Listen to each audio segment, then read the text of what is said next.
As we continue on in our sermon series, today we're going to be talking about speaking the language of Jesus and using quality time. Now, I have found that quality time is a wonderful thing to use to build friendships, to build relationships. Matter of fact, my family, anytime I go into a store, I go into a gas station, I go into a restaurant, or I'm just standing on a corner minding my own business, people will talk to me. And I use that time to get to know people and let them get to know me a little bit, trying to use that quality time to show the love of Jesus and to make relationships. Now, my family believes that no matter where I go, somebody knows me. And the truth of the matter is, that's right. Jeff Ecker didn't believe that, and the other day we were talking about that very thing. And I said, you know, Jeff, I said, everybody knows me. He said, I don't believe it. I know several people know you, but not everybody knows you, Terry. I said, Jeff, I'm telling you, everybody knows me. I can't go any place without running into somebody. He said, sure. I said, name somebody and I'll prove it to you. He said, Tom Cruise. I said, yeah, I know Tom. Tom and I are like that. He said, oh, come on. I said, Jeff, let's take a trip to Hollywood. I'll prove it to you.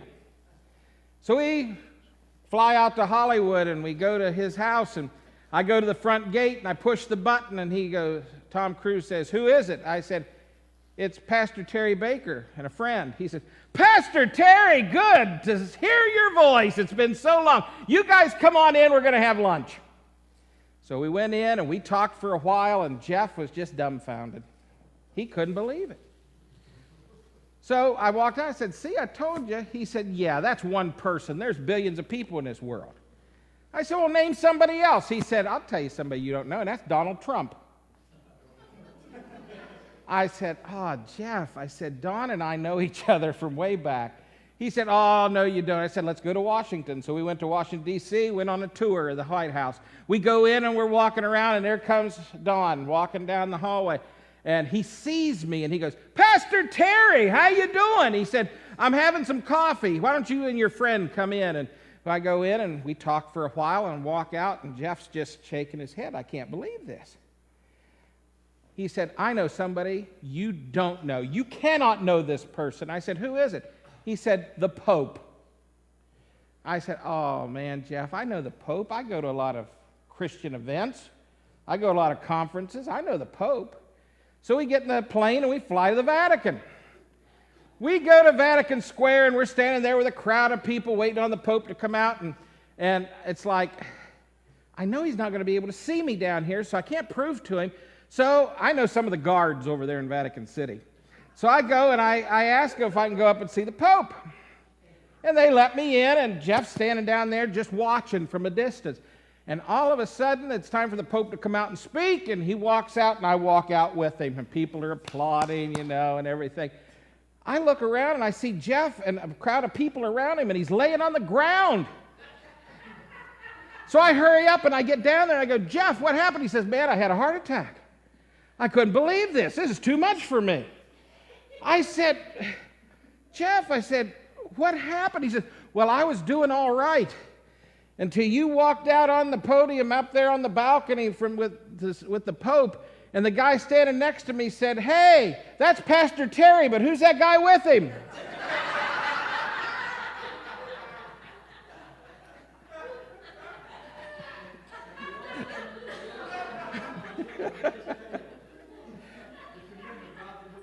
We get to know people by spending quality time with them.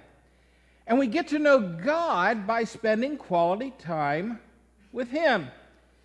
In today's message, we're going to be looking at this love language of quality time.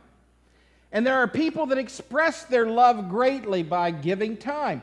Now, I've told you some of the things about our family. My wife, this is her big love language, is quality time. She just wants me to spend time with her. If I get her gifts, that's fine. We go at our anniversary, and we go to Hallmark, and we look at cards there, and I go, hey, honey, how you like this one? And she looks at it, she goes, oh, that's sweet. I goes, Happy Valentine's Day. And she'll do the same with me, or I'll say, hey, how you like this one for your birthday? And she looks at it, oh, that's really nice. I go, happy birthday. Hey, I saved $3-4. That money can go somewhere else.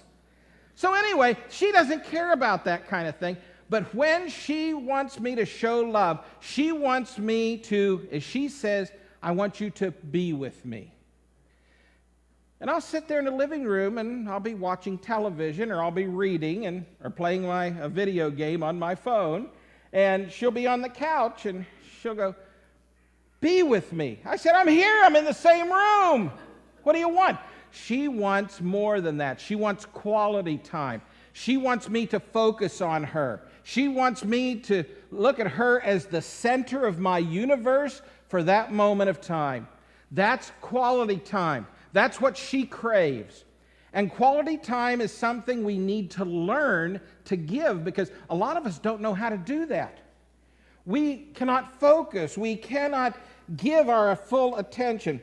Jesus summarizes the Bible by telling us to do two things. He says to love God and to love people. And both require us to spend quality time with them. If we do those two things, we've accomplished the most important things that Jesus has instructed us to do. So, in this series, we're learning how to love God and how to love people. And today we're going to look at a story about Mary and Martha, two sisters. They were also the sisters of Lazarus, who Jesus raised from the dead. You remember that story. In Luke chapter 10, verses 38 through 42. Jesus not only gives them quality time and gives us quality time when it comes to our lives, but he expects us to reciprocate by giving quality time back to him. So during the next few minutes, we're going to look at a few different lessons from this passage of Scripture on quality time that we can apply to our lives and be better at it. First of all, we see from this passage that when it comes to quality time, you need to give focused attention. Focused attention. It's not like me sitting watching television or reading and spending time with Lisa. I need to focus on her. When it comes to God, when it comes to worship, I need to not be thinking about other things. I need to be focused on him when it comes to spending that time with him. There's a story of a man who went out to play golf. He was an avid golfer, and he spent a lot of time doing it, a lot of quality time golfing. And he went out with his friend one day, Harry. Well, he was late, really late, getting home. They left at 9 in the morning, and he didn't get home until about 9 o'clock that night. And his wife was really getting worried about him. And when he came in, she said, honey, what happened? He said, oh, honey, it was bittersweet today. He said, Harry and I were out golfing today, and I was having the best round of my life. But when we got to the 7th tee, Harry up and has a heart attack and dies right there. She said, oh my goodness, honey, that's terrible. Did you go to the hospital with him? Did you spend time there with his wife, comforting her? Is that what took you so long? He said, no, I was having such a good round, I had to quit. I had to keep playing. So it was hit the ball, drag Harry. Hit the ball, drag Harry. When it comes to quality time, we got to focus our attention on the right things. That guy didn't focus on the right thing. He was focusing on his game rather than on Harry and his condition. When it comes to our lives, we need to learn, as Jesus teaches us, to focus our attention. In Luke chapter 10, verses 38 and 39, Jesus comes to the house of Mary and Martha to visit. And it tells us, now as they went on their way, Jesus entered a village, and a woman named Martha welcomed him into her house. And she had a sister named Mary, who sat at the Lord's feet and listened to his teaching. Now it says Mary, when Jesus came, was excited and sat at his feet. and gave him full attention because that's what was important. Martha, on the other hand, was like a lot of ladies that I know, was too busy working in the kitchen, making coffee, making the meal, being a good hostess, while really ignoring the person that they were hosting. You see, a lot of times we find ourselves doing things that we think have to be done, or we focus on things that we think need to be focused on, but the important thing that needs to truly be focused on, we forget about. Let me give you an example of how that can happen in the church. Sometimes we get focused on having nice things in the building. We get focused on making sure that we have nice hymnals and nice pews and nice Bibles, and that things get cleaned and that the toilets work. And yes, those things are important. But sometimes we get so wound up in those things that we lose sight of what we're truly to be focused on, and that is winning people to Jesus Christ. We get so concerned with how much money we've got in the bank, and we forget how many souls are going to hell.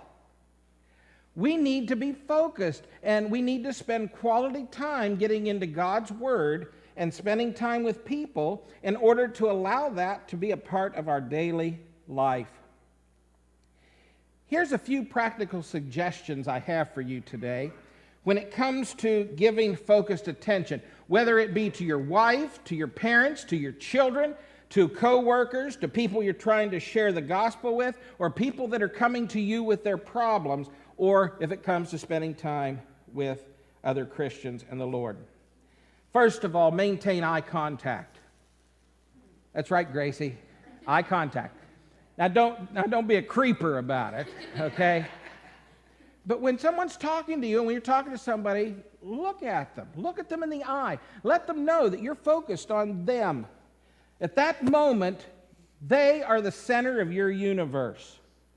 When we do that, it makes people feel comfortable. It makes people feel like they can open up, that they can trust us, that what we have to say is important because what they have to say appears to be important to us. So when we're focusing on people and spending quality time, the first thing you need to do is you need to maintain eye contact. I know in our house that is a problem I have to work on, because I'll be listening to Lisa, she'll be telling me something, and I've got to turn the TV off, because in the corner of my eye, it's a magnet. Something comes on and she's talking to me and it's like, yeah, honey, yeah, uh-huh. And I'm not listening to her, and she knows it, because I'm not focused on her. We need eye contact. Right there. Right there. Okay. The second thing is, with maintain eye contact, is keep your focus. A lot of times, I know this happens in church whenever we're worshiping, our minds go astray. Think about it. We're sitting there waiting for communion to be passed. We're waiting to get the Lord's Supper, a very important part of worship. It's a time where we and the Lord are like this. It's when other believers and us are together as one. It's a time that we show respect to God. And instead of focusing on Him, we start focusing on, hey, where are you going to lunch today? Or, how about that ball game this afternoon? Or, we get focused on other things. Oh man, I got to do this, and this before I can go to bed tonight. We need to spend that communion time. We need to spend that worship time when we're praying, when we are reading God's Word, when we are singing. Think of the words you're singing. What do they mean? Let's not just sing words. A few years ago, I was driving down the road with Lisa, and I had the radio on, and it was just the two of us. And there was a song from back in the 80s that I had listened to at that time. And I started singing along with it. And Lisa looked at me and said, "What are you saying?" I said, "I'm just singing along." I didn't even realize what I was singing. And I won't tell you what the song was, but it had something to do with pouring sugar on me. And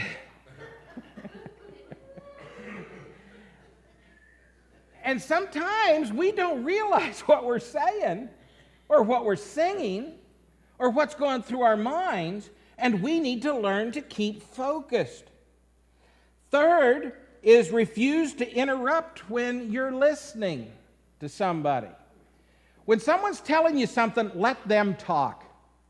Let them finish what they have to say. That's just rude to butt in on people. And it shouldn't matter if it's your wife, your child, your parent, the next door neighbor, or the President of the United States. You need to show respect, and you need to listen.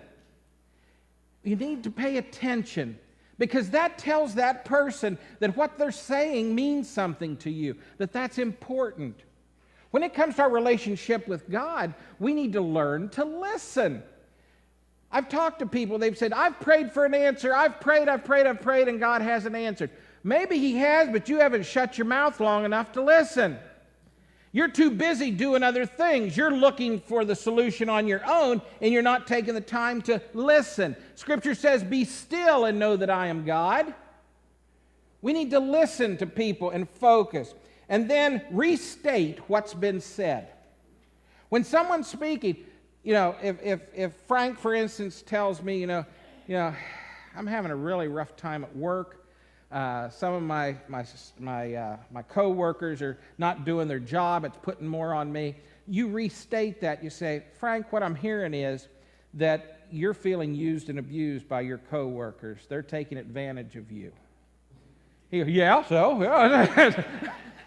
Aren't they supposed to?" So restate what they're saying, because that clarifies. Sometimes we think we're hearing something that we're not. We think somebody's saying one thing, but we're hearing something different. And this happens a lot in relationships with husbands and wives. We need to spend that time listening, focusing, restating what's been said so that we're on the same page. And we don't go our separate ways, one person thinking everything's fine and the other person thinking they don't care and they're not willing to work with me on this. Secondly, after we give focused attention, we learn in this passage to say no to the good when it infringes on the best. What do you want out of life? Do you want the good things or do you want the best things? Do you want a Jell-O cheesecake made out of a box, or do you want a New York-style cheesecake made at the, I was going to say Spaghetti Warehouse. That's not the name of it. Cheesecake Factory. What do you want? Do you want good? Do you want to settle? Or do you want the best? Do you want the best? Say no to the good when it infringes on the best. I talked about giving cards, and that's a nice thing to do. It's nice to get somebody a card for their birthday or anniversary or when they're sick or a friendship day, and you give them a card. That's a good thing. But the problem is, there's a better thing you can do. Because sometimes the cards that are out there don't really say what need to be said. Someone has composed the following list of cards that you'll never see at Hallmark. Aren't you glad? Because I know some people, they'll go, okay, it's a birthday card, they'll grab it and they won't even look at it, they'll just buy it. Or they'll look at it, turn it over, 50 cents. That's good enough. Well, we got to read them. We got to give our best. Here are some cards you'll never see at Hallmark. Looking back over the years that we've been together, I can't help but wonder, what was I thinking? That's not a good card to give. That's not the best card to give.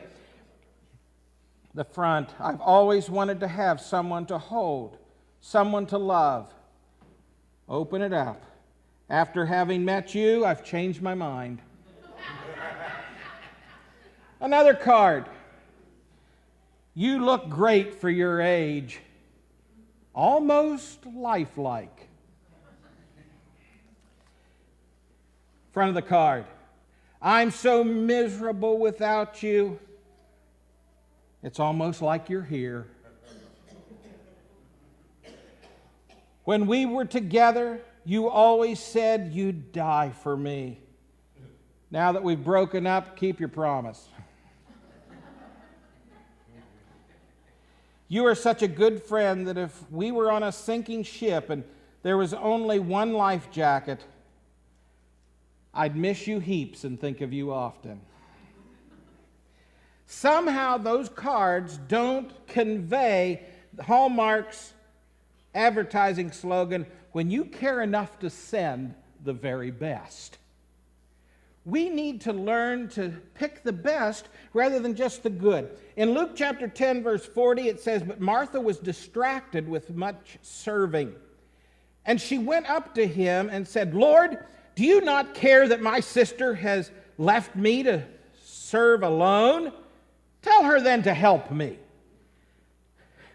Martha's ticked. She feels like all the weight of the hostessing is on her. She's the one cooking. She's the one cleaning. She's the one laying out the table, while her sister is sitting there with Jesus doing nothing. All she's doing is sitting at his feet and listening and learning and loving. See, what Martha was doing was good. It was good to be a good hostess, to fix things, to do that. But there was something better she could have been doing. She could have been spending time with the Master. She could have been spending time with Jesus. She could have been spending time learning from him, showing her devotion, focusing on him. And folks, too many times we choose the good instead of the best. Yes, we need to do certain things as husbands and wives. There are things we need to do as Christians. But are we giving up the best for just the good? As a Christian, just coming to church an hour a week, that's good. But spending time with Jesus every day in study and prayer, that's the best. That's quality. See, we need to quit settling for the good and look for the best. One of the things we sometimes need to do is we need to do a time inventory. We need to look at our lives and say, where am I spending my time? Where is the best of my day going? Is it going to work? Is it going to exercise? Is it going to Bible study? Is it going to watching television? What is the best of my time going for? And then once we do the inventory, we need to prioritize the best use of our time. With whom or what are you spending most of your valuable time? This makes a difference in the kind of bonds you're going to build with family, with Christian brothers and sisters, and with God. I came across this study. It says, in a lifetime, the average American will spend this much time doing these different things. 6 months will be spent sitting at stoplights. 6 months of your life is going to be sitting at a stoplight. 8 months opening up junk mail. 1 year looking for misplaced objects. For me, it's 2 or 3 years. 2 years unsuccessfully returning telephone calls. 4 years doing housework. 5 years waiting in line. And 6 years, I love this one, is eating. Where's your priorities? Look at your day timer. Look at your calendar. And ask yourself, where's the majority of my time going? Am I wasting it on the good things, or am I giving the best of my life? To do that, you may have to sacrifice the good things to make way for the best. What's the best things in life? If it's spending time with Jesus, if it's coming to church, if it's being involved in ministry, then you may have to sacrifice. You may have to sacrifice some of your extracurricular activities. You may have to sacrifice some of the other things you do. You have to ask yourself, do I want what's best or do I want what's good? A quote that I came across says that let me explain this before I give the quote. Sometimes we have to, in church, and I know this upsets people, sometimes we have to, dare I say, make changes. Sometimes change has to take place. The quote that I came across years ago says, "When the horse is dead, dismount."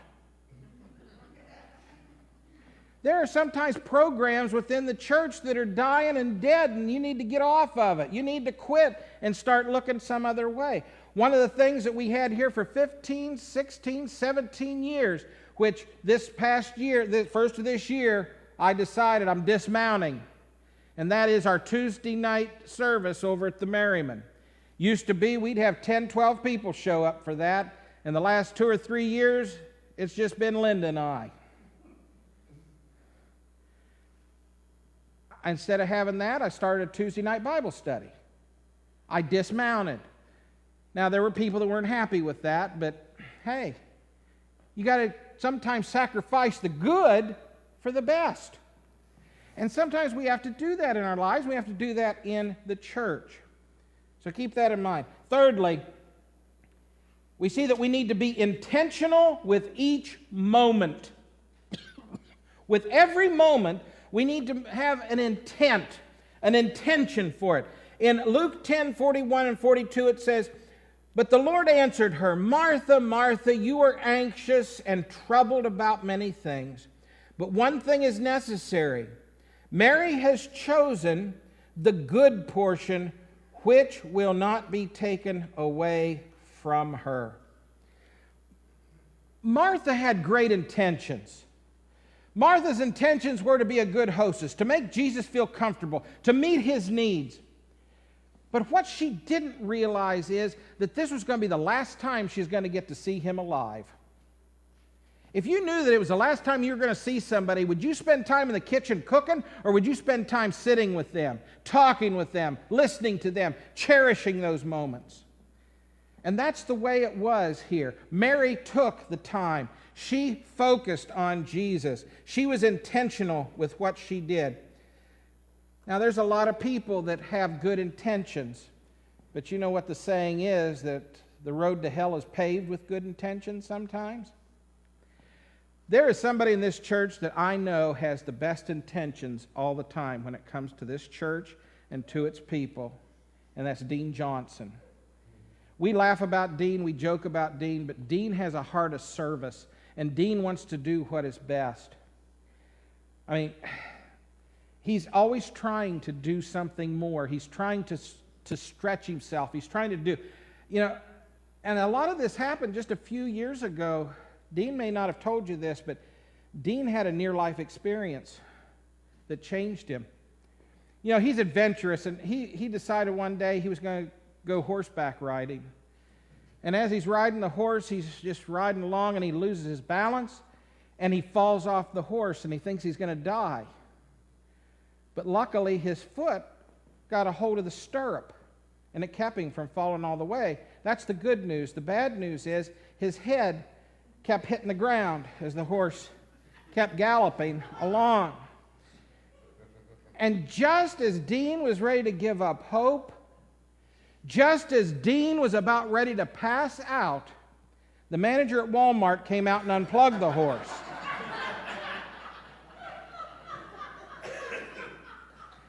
Dean is a wonderful person. He has the best intentions. And we should have good intentions. But our intentions need to be in each moment. What Martha may not have known was that working around the house was that was good, but spending time with Jesus, being the last time she'd see him alive, would have been the best thing to do, to be intentional. While many people have good intentions, oftentimes we think that we'll have quality time when we're not so busy. I'm not going to spend time right now reading my devotion or praying. I'll do that later. And then we put it off, and that later never comes. I'll make that phone call to that person that hasn't been in church for a couple of weeks to check on them, and it gets put off until either we don't do it, or when we do it, it's too late because they've decided no one cares. Or worse than that, by the time we call them, they've died. You see, good intentions need to be taken each moment. We need to live our lives that way. We can't make up for lost time. We don't know how much time we have left. So we need to make the most and be intentional in what we're doing each and every moment. As we close here today, it takes real commitment on our part to spend quality time with those we love, especially to spend time with Jesus. A young fellow wanted to be a star journalist, and he lived in a small town, so it made it very difficult for him to be a star journalist. But one day, the dam upstream from the town broke, and it flooded the land, the farmland, the town. So he got in his rowboat, and he headed out looking for a story. And he found a woman sitting on her rooftop. He tied up the boat and he told her what he was after, and they both watched as various items started floating by. She says, "Now there's a story." "No, that's not a story," the young man said. He wanted something better. This happened 2 or 3 times till finally a hat came floating downstream. And then all of a sudden the hat made a 180 and it started going the other way. And it made another 180 and started going the other way. And this happened a few times, and he said, "Now that's a story." "Oh no," she said, "that's not a story." She said, "That's my husband, Hayford. He said that he was going to mow the grass today come hell or high water." One person that we should never forget when it comes to giving quality time is our Heavenly Father. He's always there, willing to spend quality time with us whenever we want. He's even prepared to play a place for us in heaven right now. And He's waiting for the day that we can be with Him. As our worship team comes, I want you to think about that quality time. And that last story, I want you to think about that man's perspective. Today would be a good day for you to start spending quality time with the Lord. Come hell or high water. Make Him your priority today.